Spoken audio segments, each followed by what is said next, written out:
Hi, welcome to episode 171 of The Corner of Knit and Tea. I'm Laura, also known as Fluffy K on Ravelry, Fluffy Kira on Instagram and Twitter. I blog over at thecornerofknitandtea.com, and that's where this episode and every episode show notes will be. I have an Etsy shop called The Corner of Knit and Tea, where I sell my handspun yarns, and we have a Ravelry group called The Corner of Knit and Tea.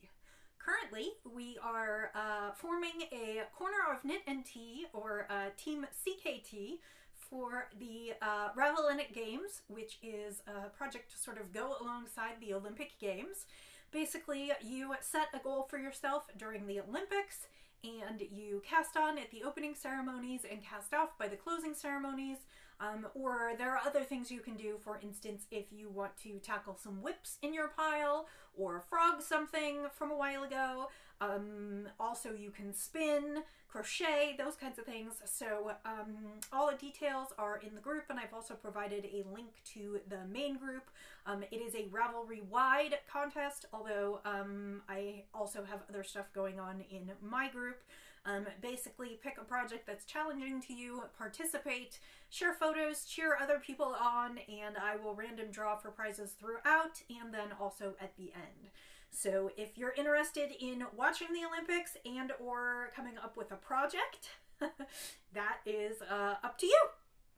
So, hi, how are you? It is Sunday, February 11th. It has been a chilly weekend here. We have not gotten much out of the 20s either day. Yesterday, I'm not sure we got above 20 at all. Today, technically, we got up to close to 30, but it's been pretty chilly. So mostly I have been staying indoors, and I won't say I'm an Olympics fanatic in the sense that I don't often know what's going on, but I have been watching as much Olympics as I can in the last few days, and also knitting on an Olympic project. So I cast on Friday. My husband is not a super fan of the Olympics, so I watched the opening ceremony after he went to bed. Yesterday he was out most of the day, and we do not have cable, but I have been watching the NBC slots. They've been doing it from 2 to 5 every day and 7 to 10. And so I have been watching, those coverages, and I have seen some luge and some skiing and some ice skating, and I'm trying to think what else. So I have been taking advantage of this quiet weekend to get a bunch of work done and on my Olympic project, which I will get to in just a bit. As I mentioned last week, there will be no podcast next weekend, which is Sunday, February 18th. Next weekend, I am going to the LA Pen Show. So if you happen to watch the podcast and you are a fountain pen person and are in the LA area or going to the LA Pen Show, I hope to see you there. My friend Anna from the Well-Appointed Desk and she is in my local knit group, so we're good friends. And she's kind of a celebrity in the pen world. She and I are flying out on Thursday evening, and then we will be flying back Monday night. So I will be taking my Olympic project with me, although I don't know how much work it will get. She swears I will not knit except for on the plane. I'm not 100% ready to take that bet, but I am bringing my Olympic project and a pair of socks because I think those will be the perfect projects for this. Which reminds me, I have just forgotten to bring in one of my projects. So let me go grab that and then I will continue. Okay, let's try again. Let's start at the top with the tea, what I am drinking today. I had a sample of David's teas from this past Christmas. A friend bought one and handed me some samples from the sample tin. It is called glitter, something about glitter, and I just threw the bag away. Anyway, it is a black tea and it is kind of holiday related. I think it has some spices in it. It might have had some sprinkles in it. I will link it in the show notes. I have not drunk it before. This is just my only sample. And I'm drinking it in my Hershey's mug from Pennsylvania. And I'm also counting this as my, I don't know how many of you are playing along with the Yarn Love Challenge, which is an Instagram photo challenge by, it was started by Mary Heather. from Ravelry, but it is being run by two different people because Mary Heather is expecting her baby this month.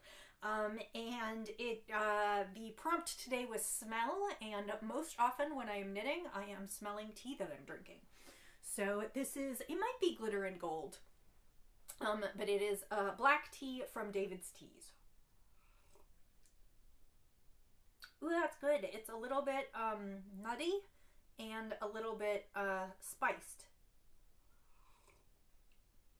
I will definitely have to look up what's in that. I think actually I ordered a bag of this in a friend's recent David's Tea order because she said it was delicious, and it is, so I won't be sorry. Okay then, let's get to the knits this week. There are a ton of them and I finished stuff. First up on my finished list, this is, I showed you this yarn last week. This is Delicious Yarns, and it is her Sweets Chunky Base, which is her bulky yarn, and it is in the Raspberry Fudge colorway. I don't know if you can see, there is just a little bit of brown and white in there, and then it's a variety of pinks. And last week I said I was going to do one hat, and then I changed my mind, as you know I do very often. And I decided to do a hat that had been in my queue forever, and so I did the Capuchin hat, which is by Adela Ilichmanova. I'm sure I pronounced that wrong. It is a free pattern on Ravelry, and it is for a cross between kind of a toque and I think of it as now I'm totally gonna chulo hat, but it is kind of a fun hat. It is huge on me. But it is a great warm hat. It's got this great split front, so you've got these long sides which go over your ears, and then it's got like a little bit of a hat, circular hat up here, and I decided to use a pom-pom. The pattern calls for tassels at the edges. I ended up at tassels at the edges and at the back. Like I said, I did a pom-pom, and then I went ahead and did braided cords here rather than tassels. So, part of the reason that I picked this pattern, because I've been wanting to knit it forever, was because I thought this yarn would be really, really gorgeous in the garter stitch. I really wanted for this not to pool too much, and it pooled a little bit just in the ribbing for the hat. You can see that like the center is the bright pink, and then the sides got into the white and blue. But then when I started doing the garter stitch back and forth, and the decreases in the garter stitch and then up to the top, it really balanced it nicely, so I don't think it does a lot of pooling. It is very large on me, although it is super, super cozy. I haven't decided whether or not I am keeping it, or a friend of ours asked if one day I would make her hat, and I sort of thought about making this hat for her, and it might be a bit much hat for her, because of course this is a bright, bright pink. And it might be a bit much for her. So I might ask her to take a look at it, and if she likes it, it's hers, and if not, I will keep it and it's mine. I have seen other ones done in hand-spun yarn, and I would really like to do one in hand-spun yarn. So, details. The Delicious yarn was lovely to work with. It is 100% superwash merino in a bulky weight, bulky as classified, in Ravelry, which I think is about 7 wraps per inch, and I probably got about between 3 and 4 stitches to the inch. The hat was knit on size 8s, which was a little bit hard on my hands, and I was a little skeptical that I would like the fabric, but I actually really, really do. The yarn itself was lovely to work with. I don't work with bulky very much, and my hands did get sore, but I don't think that's a result of the yarn at all. The yarn is squishy and lovely, and I really, really enjoyed working with it. Delicious Yarns is based out of California, and she does really bright colored, beautiful yarns. And she does them in a variety of weights, so it's not just chunky. She also has some worsted, and I think she probably has some fingering as well.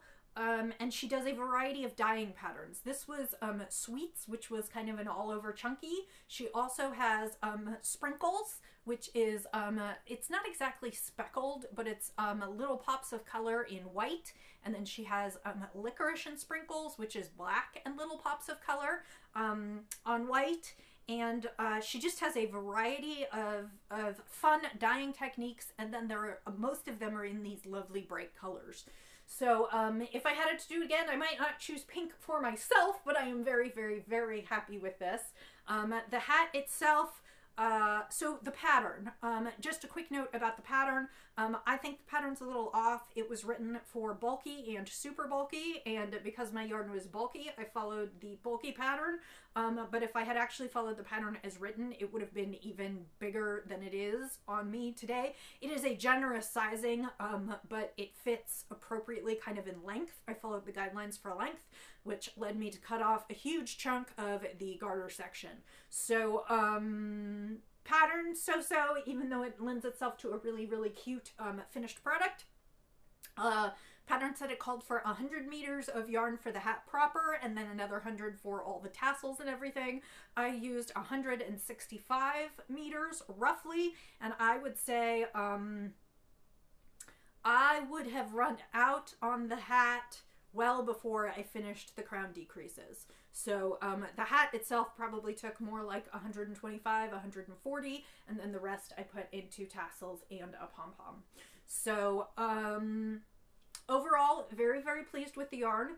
I will say I gave the yarn excellent marks, and I wrote a review on my blog, and as I always do, at the end, I went to look up what the yarn was worth, because I always disclose on my blog if I've received something for free what the value of it is. And the retail value of each skein of this is $34. So it was a total of $68 for the hat. So little pricey. I am not one to deny that hand-dyed yarn takes work. I also am not sure that I would spend $65, $68 to knit a hat. I could have knit a bulky weight hat in only one skein of yarn. I had requested two, so that's why I went ahead and used the two. You could get, there are several hats that are about 100 yards, so you probably could get one out of one skein, but that's all I will say about that, because I do knit with a variety of kinds of yarn. I knit with budget-friendly yarns, and I also knit with fancy yarns. I just, as I said, I don't know whether or not I would spend $68 on a hat, although with 200 yards, you could definitely do a cowl. So, and I did not check the prices for the other bases, I just checked for the one that I had.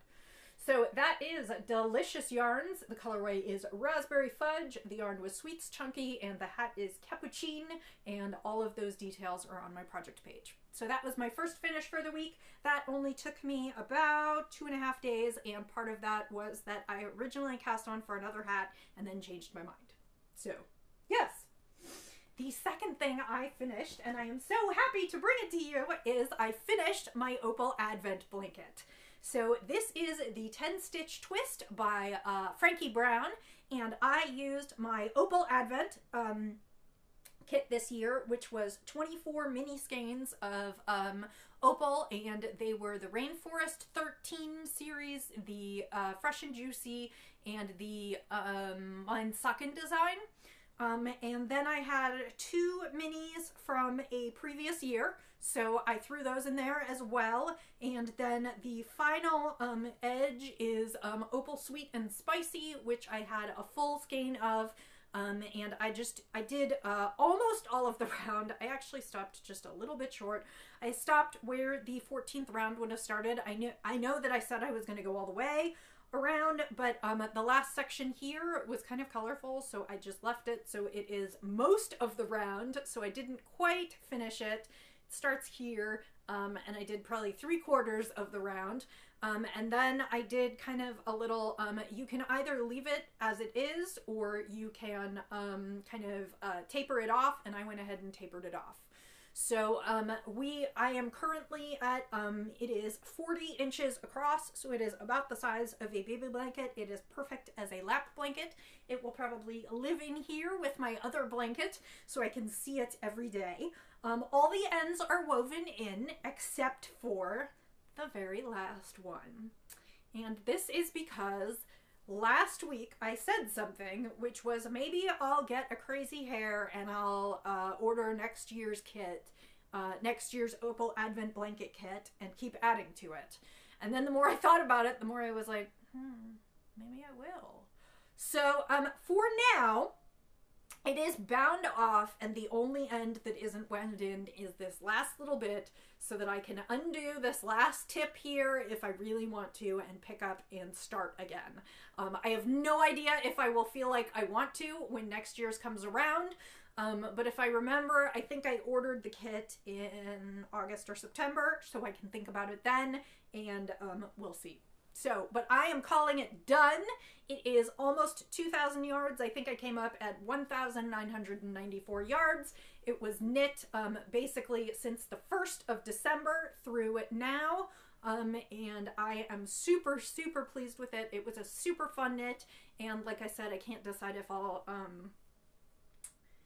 really go ahead and do more or if I'm just done. So I need to take a few photos, and that is that one done. You won't be seeing that again. So let's move on to what I've been knitting in the meantime. Like I said, I finished that one this week. I finished the Capuchin hat this week. I had a little time left, 2 or 3 days left, between when the Olympics, when I finished those 2 projects and when the Olympics started. So I decided to cast on a cowl. I talked to you about this last week. I do have the pattern printed out now.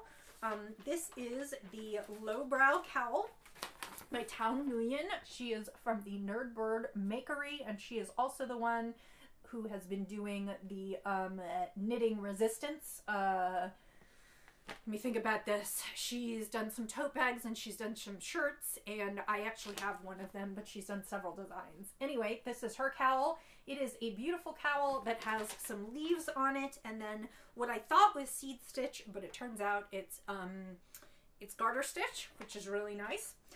The yarn that I am using, I don't know how to tell you much about it because I don't know much about it. It is yarn that my boss brought me from Australia.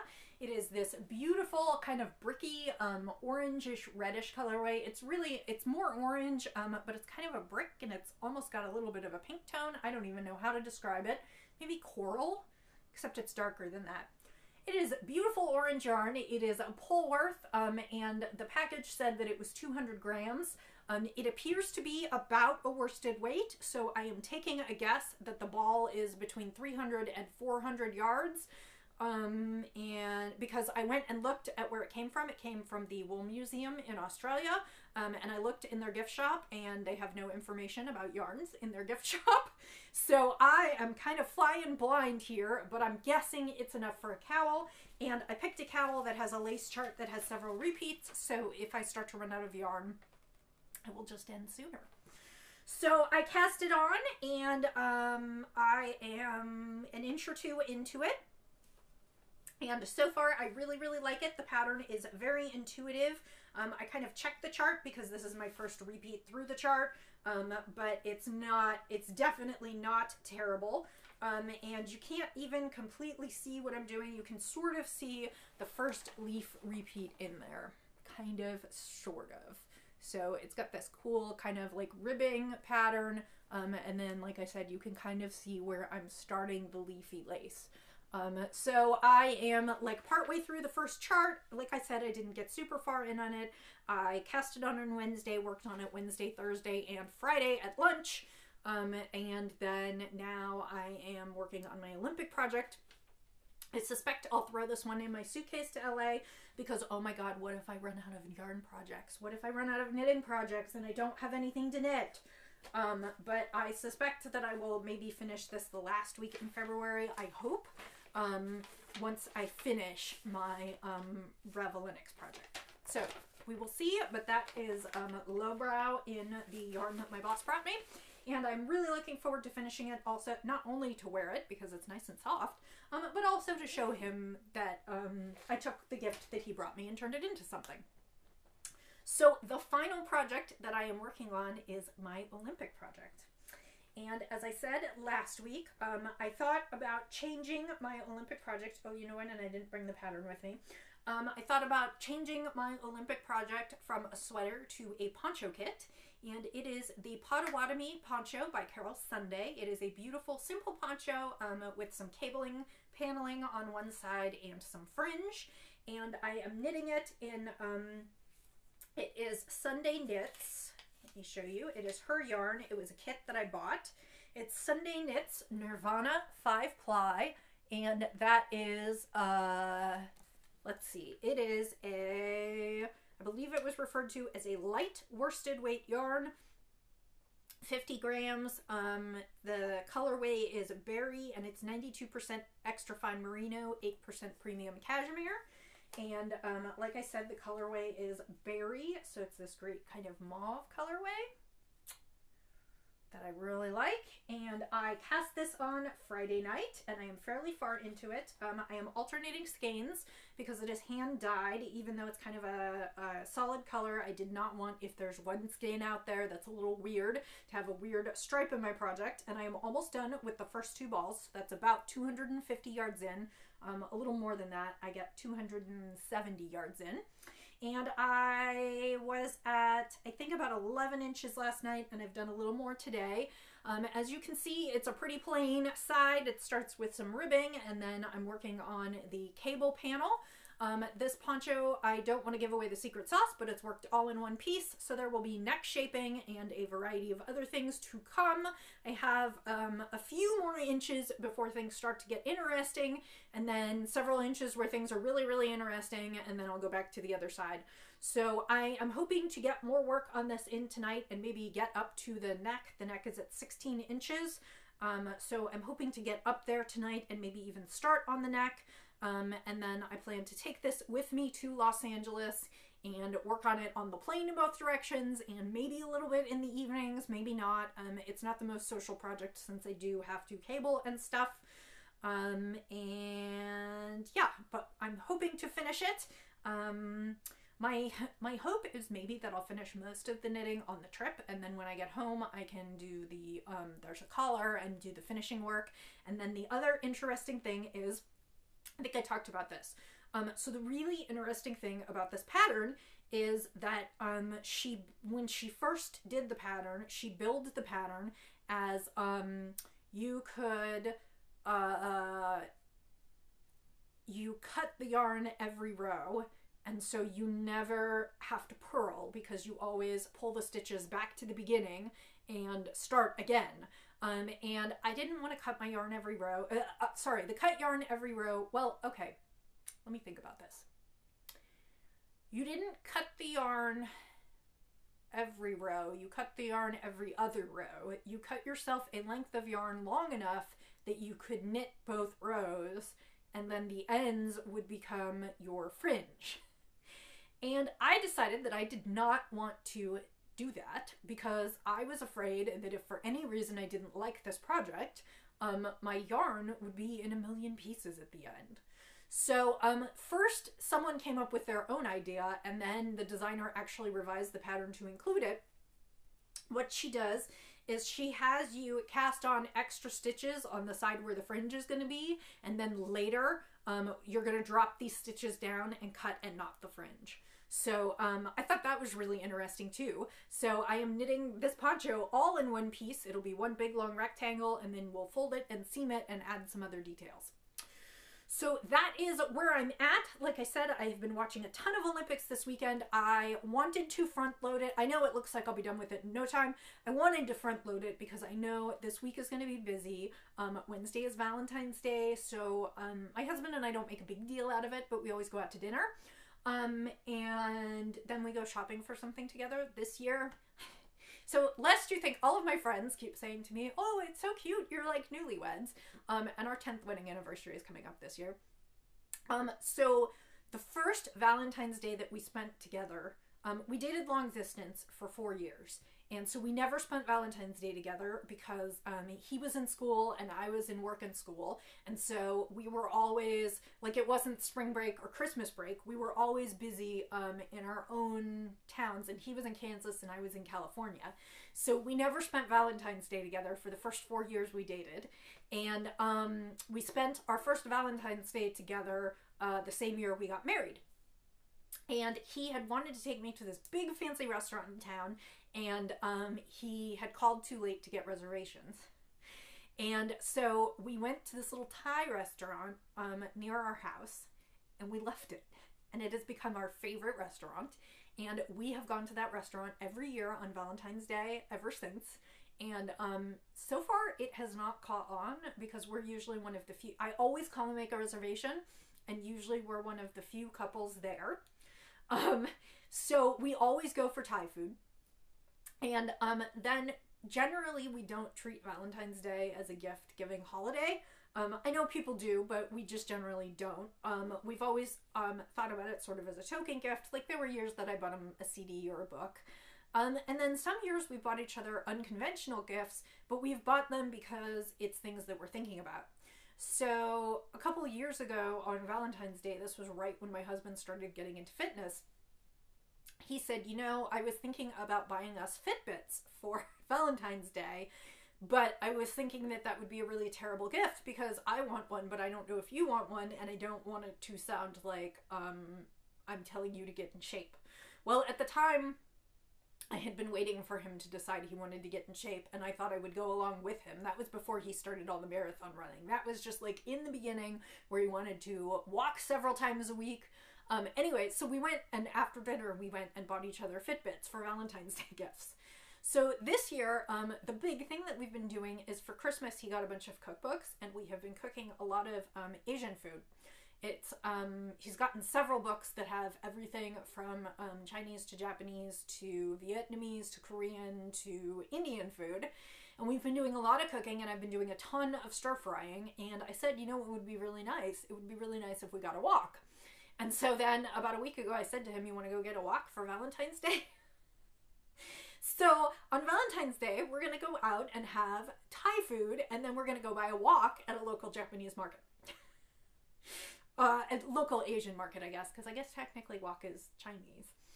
Anyway, so that is how we're spending Valentine's Day. But I knew I'd be packing and prepping for my trip. So I wanted to front load and knit a whole bunch this weekend. And then I will plan to knit a bunch on the plane. And then hopefully I'll get to watch the Olympics the week I get back.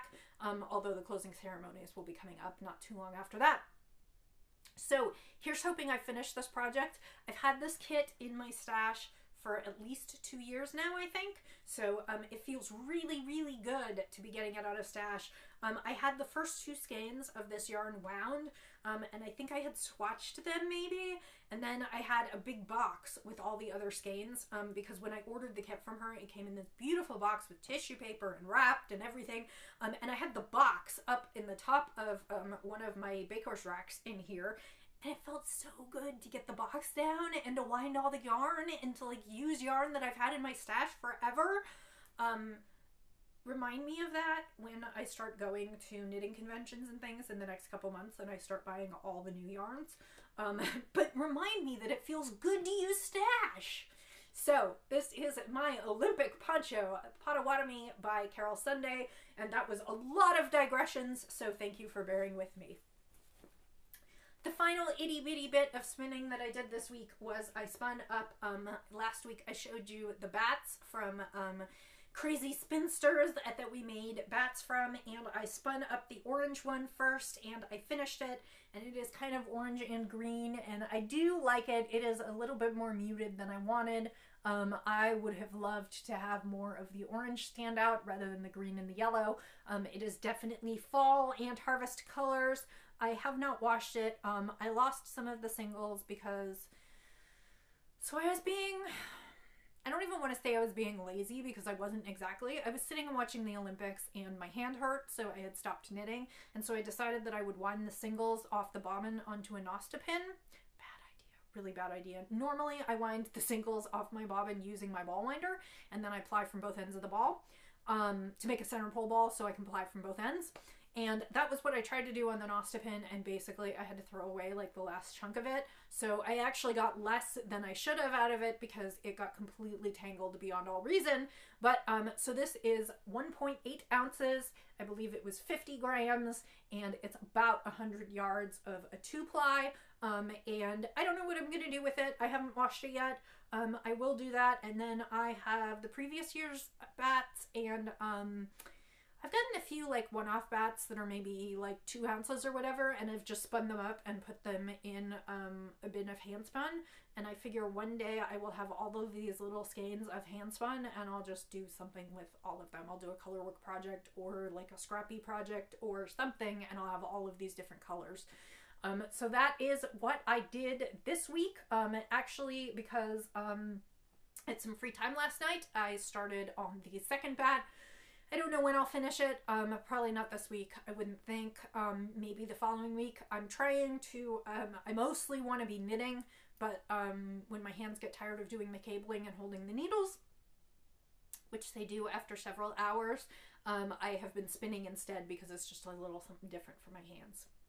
So that is this week. Please join us in the group if you are interested in joining for Olympics. I can't speak for other groups, but in my group you can double, triple, quadruple dip with other group projects. So if you want to submit your project, go for it. Last reminder, I will not be here next week, so it will be 2 weeks until I see you again, but I will definitely post on Instagram, and I will be cheering people on in the Team CKT Valentines thread in the group. So take care of yourselves, and until I see you again, happy knitting, happy spinning, happy sipping, and I'll see you next time. Bye!